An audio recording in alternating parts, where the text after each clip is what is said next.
Sumuko naman ang mag-asawang rebelde sa Camarines Sur kapalit ng isang mapayapang pamumuhay. May report si Connie Kalipay ng Philippine News Agency. Nagbalik loob ang mag-asawang rebelde na kinilalang sina Potts at ang kanyang asawa na gumagamit ng mga alias na Luis, Harali at Sab.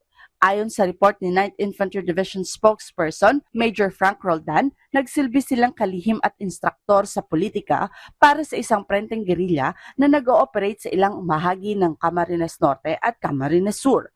Sumuko ang mag-asawa sa 42nd Infantry Battalion noong Martes at isinuko ang isang 30 caliber rifle at isang 60 caliber machine gun na may mga bala. Sinabi ni Roldan na sinabi ng mag-asawa sa mga opisyal ng hukbo na tinalikuran na nila ang armadong pakikibaka para itaguyod ang isang mapayapang buhay para sa kanilang pamilya. Nabanggit niya na 18 rebelde, taga-suporta at pinuno na ng NPA ang sumuko sa rehiyon simula noong Enero. Sinabi ni Major General Aldwin Almase, commander ng 9th Infantry Division sa isang pahayag na ang pagsuko ay inaasahang maghihikayat ng karagdagang mga pagtalikod lalo na mula sa mga nasa ilalim ng dating pamumuno ng mag-asawa.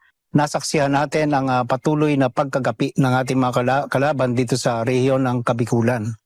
Hindi naman lingid sa kaalaman ng lahat na patuloy ang pagbabalik loob ng napakaraming mga armadong grupo dito sa rehiyon ng Kabikulan.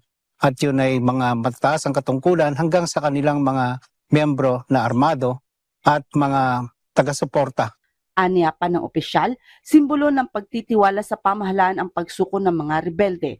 Magandang senyales ito ng unti-unting pagtatamo ng katahimikan ng bansa. At ito ay indikasyon lamang ng patuloy na tagumpay ng ating pamahalaan at ng ating pamayanan laban sa terorismo dito sa rehiyon. Mula rito sa Albay para sa Integrated State Media, Connie Kalipay ng Philippine News Agency.